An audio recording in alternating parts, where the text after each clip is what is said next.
Students, आप सबका स्वागत है हमारे चैनल एम्पलीट्यूड स्टडीज़ 2.0 में। देखिए, हालांकि मैंने डिप्लोमा के ऊपर रूल्स के ऊपर एक पूरी प्लेलिस्ट बना रखी है, यूपीपीटी रूल्स एंड रेगुलेशंस। उसका लिंक भी मैं इस वीडियो के डिस्क्रिप्शन में दे दूंगा। आपकी जो भी समस्याएं हैं वो आप देख सकते हैं।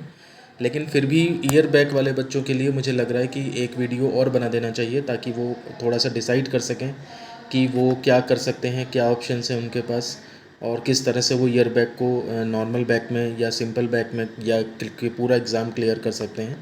तो उस संबंध में मैं ये वीडियो बना रहा हूँ। देखिए, लोगों के मेरे पास बच्चों के जो आए हैं मैसेज वो इस तरह से हैं कि हेलो सर, ईयर बैक वालों का क्या होगा, प्लीज़ सर रिप्लाई मी। तो कई मैसेजेस ऐसे होते हैं। अब एक ही चीज़ बार बार सबको समझानी मुश्किल होती है मैसेज पे, क्योंकि बात करते हैं जब हम तो ज़्यादा चीज़ें बता सकते हैं, लिखने में बहुत टाइम लगता है। तो इसलिए हम पूरा का पूरा वीडियो ही बना दे रहे हैं, और जो भी ईयर बैक वाले बच्चे हैं वो सब इस वीडियो को ध्यान से देखें, तो मुझे लगता है कि उनको काफ़ी ज़्यादा हेल्प मिलेगी। तो देखिए, सबसे पहले हम बात करते हैं इसके अंदर कि जो ईयर बैक अगर आपकी आई है, ईयर बैक को मैं शॉर्ट में वाई बी करके बोलता हूँ। आपने देखा होगा कमेंट्स में मैं आंसर करता हूँ तो वाई बी करके लिख देता हूँ बस। तो ईयर बैक अगर आपकी आई है तो इसका मतलब ये हुआ जा करके कि आपके जो हैं वो 5 या 5 से ज़्यादा बैक हैं, या तो आपकी 5 बैक हैं या 6 7 8 या जितनी भी बैक है, क्योंकि बच्चों की 9 बैक तक हो सकती हैं।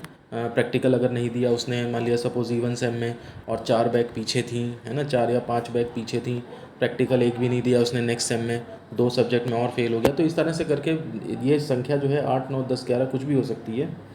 तो पैरेलल 5 बैक हैं या 5 से ज़्यादा हैं तो आपकी वाई बी जो है वो लगती है। अब इस वाई बी को जो है वो सुधारने का या कुछ इसमें जो कर सकते हैं आप, बिल्कुल निराश होने की ज़रूरत नहीं है। देखिए, सबसे पहली बात तो आप पेपर में चाहे करके कुछ आए हैं या नहीं आए हैं, इससे कोई फ़र्क नहीं पड़ता।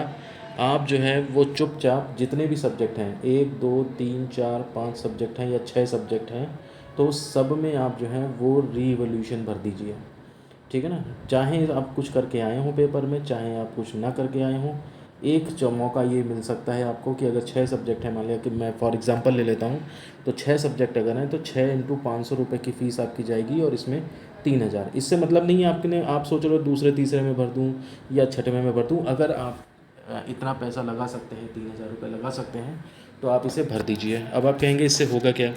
इससे होगा ये कि जिसमें आप कुछ ठीक ठाक करके आए हैं उसमें जो है हो सकता है किसी सॉफ्ट एग्जामिनर के पास कॉपी चली जाए और इस बार, और वो उसमें आपको बिल्कुल क्लियर पास कर दे।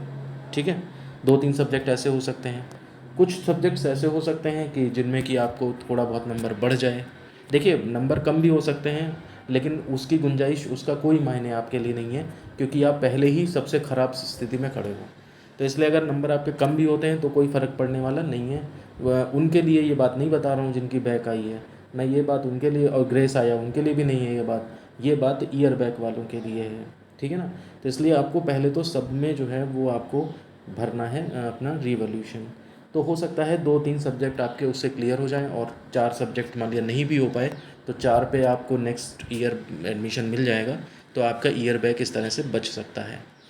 कभी कभी ऐसा भी हो सकता है आपके 4 सब्जेक्ट क्लियर हो जाएं, इसमें से 6 सब्जेक्ट थे मान लिया सपोज़ करिए, और उसमें से आपके 4 सब्जेक्ट बिल्कुल क्लियर हो गए और बाकी बचे 2 में इतने इतने नंबर आ गए कि एक में 13 एक में 15 आ गया, तो यानी कि आपको जो है वो ग्रेस भी मिल सकता है और आपकी सारी बैक्स ख़त्म हो सकती हैं, आप नेक्स्ट ईयर में पहुंच सकते हैं।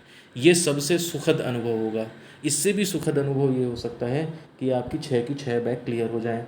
हो सकता है सारे एग्जामिनर्स आपको मतलब थोड़ा स्मूथ इजी गोइंग या सॉफ्ट मिल जाएँ, और जिसमें आपके 8 8 10 10 नंबर थे, हो सकता है उसमें आपको वो दया भाव से वो 17 17 नंबर कर दें। तो इसलिए जिनकी भी ईयर बैक आई है, अगर वो अफोर्ड कर सकते हैं, अगर वो इतना पैसा लगा सकते हैं, तो मेरा सुझाव यही है कि उस केस में वो ये ना सोचें कि मेरे नंबर कम हो जाएंगे या ना हो जाएंगे, क्योंकि वो कम तो हैं ही नंबर उनके। लेकिन अगर सॉफ्ट एग्ज़ामिनर मिलने की वजह से अगर उन्हें बढ़ गए तो फिर उस केस में फ़ायदा हो सकता है। क्योंकि मैंने 1 2 केस ऐसे देखे हैं कि 6 में से एक बच्चे ने 3 एग्ज़ाम, मतलब कई बार लोग ये सोचते हैं पैसे मतलब बचाने के पर्पज़ से कि 6 में से 2 ही भरे, कि 2 मेरे क्लियर हो जाएँ, और पता लगा 2 में से 1 हुआ 1 नहीं हुआ, तो ईयर बैक की ईयर बैक ही रह जाती है।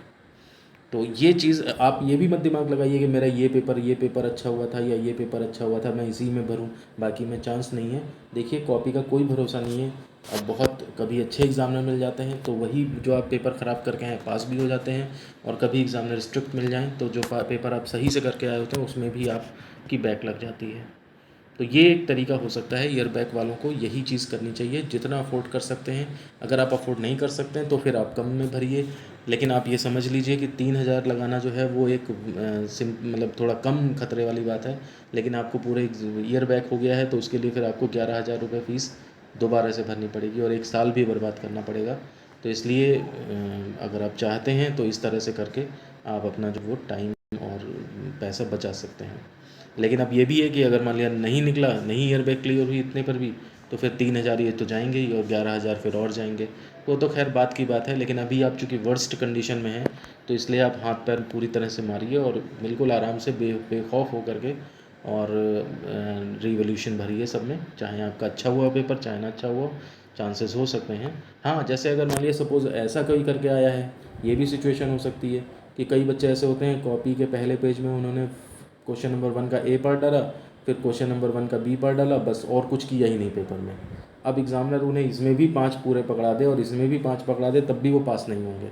तो अगर ऐसी सिचुएशन है फिर तो मैं राय नहीं दूंगा कि आप रिवोल्यूशन भरिए, लेकिन क्योंकि मैं वीडियोस में बताता रहता हूँ कि क्वेश्चन नंबर सारे अटैम्प्ट करने चाहिए और कुछ ना कुछ उससे रिलेटेड जो है वो लिख भी देना चाहिए, ताकि एग्ज़ामिनर जो है, अगर जो सॉफ्ट एग्ज़ामिनर है वो अगर नंबर देना चाहे तो वो दे सके।